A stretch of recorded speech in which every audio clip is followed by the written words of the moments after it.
Hey everybody, I'm John at Click Cards. Hope you're doing well. It is Tuesday, December 26th, the day after Christmas. Hope you are all enjoying this restful week for a lot of us. Hopefully it is for you. If it's not, if you are working like all week, hopefully you're in for a light week. Very smooth and, fairly uneventful in that regard. For me, I was off today, but I actually do have to work the next 3 days this week, and that's fine. It should be fairly slow, so that's not a bad thing. So in this video, hopefully it'll be a quick one. I think it will. I'm just going to show you a few cards, a couple of my latest pickups. I have been sort of poking around a little bit and on some listings. And one of the cards I'm going to show here, I only have a couple of cards to show today, but one of them is, I'm almost certain, it's my cheapest Hall of Famer slab of the year, and probably will always be because I got it for very, very little. So I look forward to sharing that with you. It was kind of just a little fun pickup, actually. And with that, I'll turn the camera around. We'll get right to it. Okay, so without further ado, here is that ultra cheap slab I just got in the mail today. It is a 19, I'm sort of chuckling to myself. It's a 1987 Donruss Kirby Puckett in an EX5 PSA, a new slab. So it's, on the surface, it's kind of a fun little card to have. 87 Donruss is definitely not one of my favorite sets, even in the junk wax era, though it's interesting, I suppose. What I really like about this particular card is the image of Kirby himself. Great smile, just a great portrait, actually, for this shot. It's almost a shame it's got the black border baseball thing going on. It doesn't ruin the card. I guess there's a bit of contrast to it, I guess you could say, but overall, and it's off center.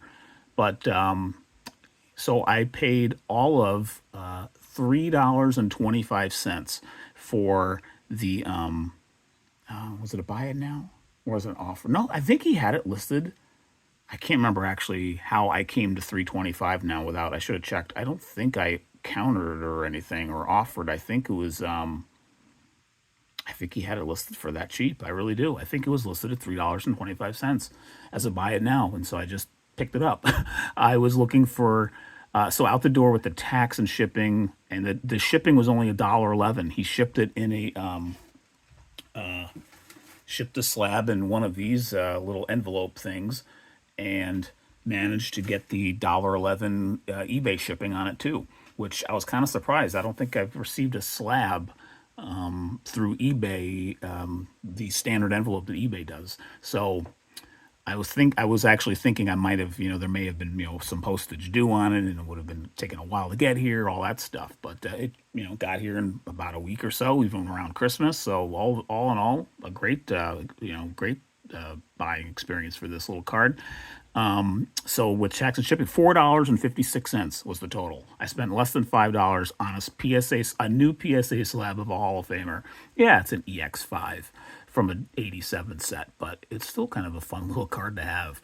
So here was my super cheap slab that I'm kind of like to have. And why I picked this up is I had we do from our electric and gas utility, we do participate in a summer, air conditioning. They, take over your thermostat for a little while on the hottest days, yada, yada, yada.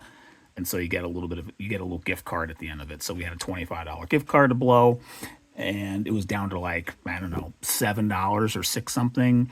And when I remember setting it up or activating it, somewhere I read or heard on the phone when I set it up that you couldn't use it, like it wouldn't. And I think it happened to me at one point where it wasn't going to, you couldn't use it all and then finish the purchase in another way on another card.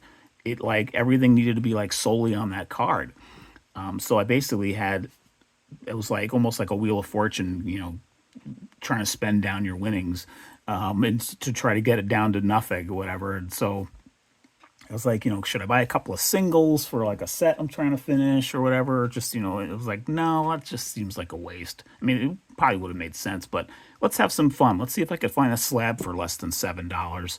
Lo and behold, I found this with the tax and shipping. I wanted it all, like everything out the door, less than $7, and I somehow managed to do it. So I thought that was just a fun little pickup there.